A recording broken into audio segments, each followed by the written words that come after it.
In the oppressive heart of the 19th century, the British East India Company tightened its grip on India like a vice, draining the land and its people of their very essence. The British officers, ensconced in their colonial fortress, viewed the subcontinent with an arrogance that could curdle milk. Their rule was not merely a political maneuver, but a spectacle of domination and cruelty, with every decision dripping in contempt.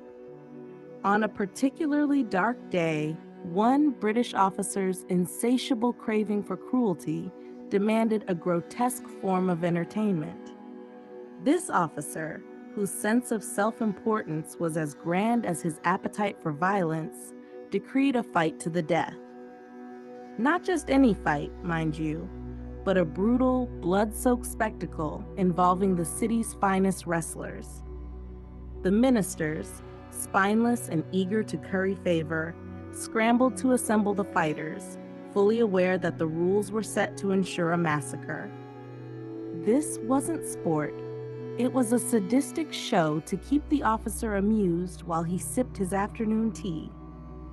Among the wrestlers thrown into this brutal arena was Chakabar, a man of low caste who had clawed his way up through the cutthroat spice trade, dealing in the highly prized cinnamon. Chakabar was a man who should never have been in such a place. His kind was not meant to be part of the officer's grotesque entertainment. But a minister, with a mind more devious than honorable, dragged Chakabar into the fray. This act was no mere oversight. It was a calculated spark meant to ignite something far more explosive. As the fight roared below, the officer's eyes, cold and calculating, fell upon an innocent girl amidst the chaos. With the predatory glee of a vulture, he seized her and dragged her to his quarters, leaving the wrestlers to wrestle with their own moral dilemmas.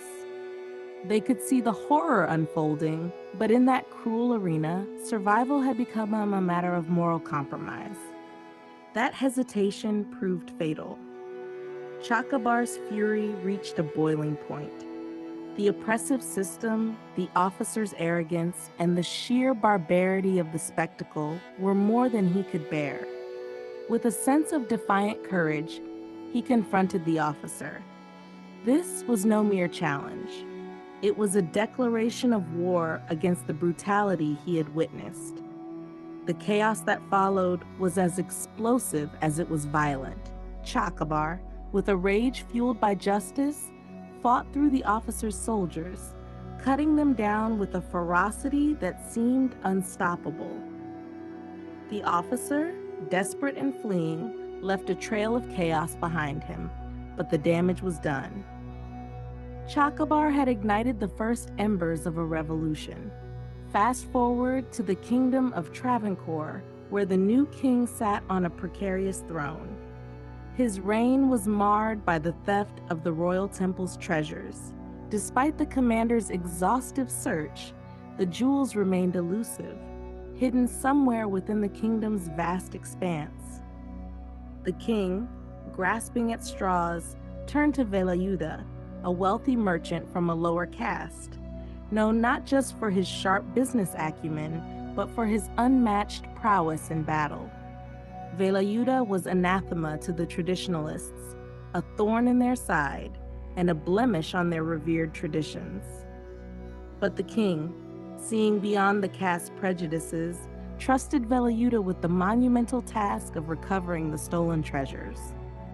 This mission would test Velayuda not just against thieves, but against a deeply entrenched system of privilege and oppression. Amidst this turmoil, the kingdom was rocked by a harsh, humiliating decree: the breast tax. Women from lower castes were forced to walk with their breasts exposed, a daily degradation designed to strip them of their dignity. Nagli, a defiant woman, could no longer endure this cruel injustice. Her act of rebellion was a bold, thunderous challenge to the oppressive system. Velayuda, now a beacon of hope for the oppressed, organized a grand gathering at the temple. Women, adorned in gold and with their heads held high, marched in defiance of the breast tax, their chests uncovered in a powerful statement of resistance.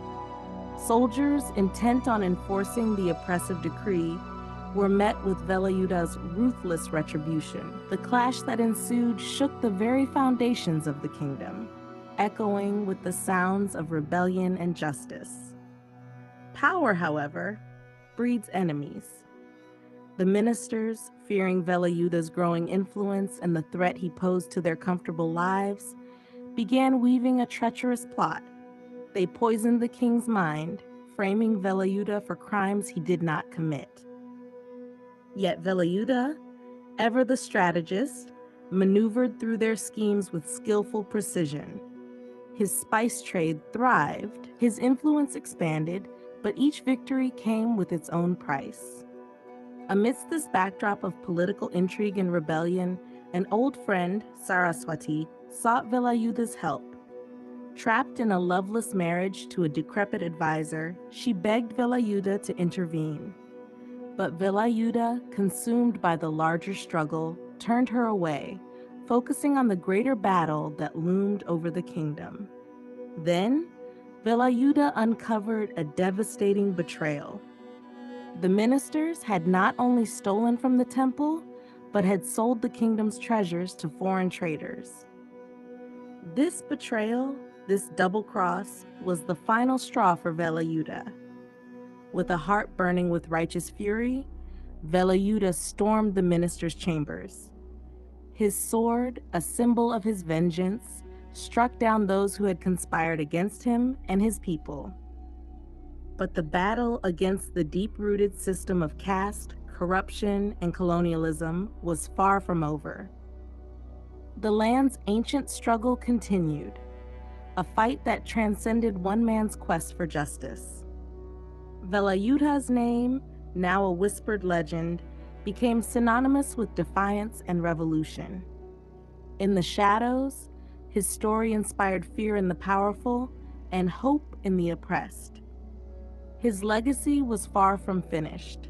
The echoes of his struggle would reverberate through history, a testament to his unyielding spirit and unbreakable will.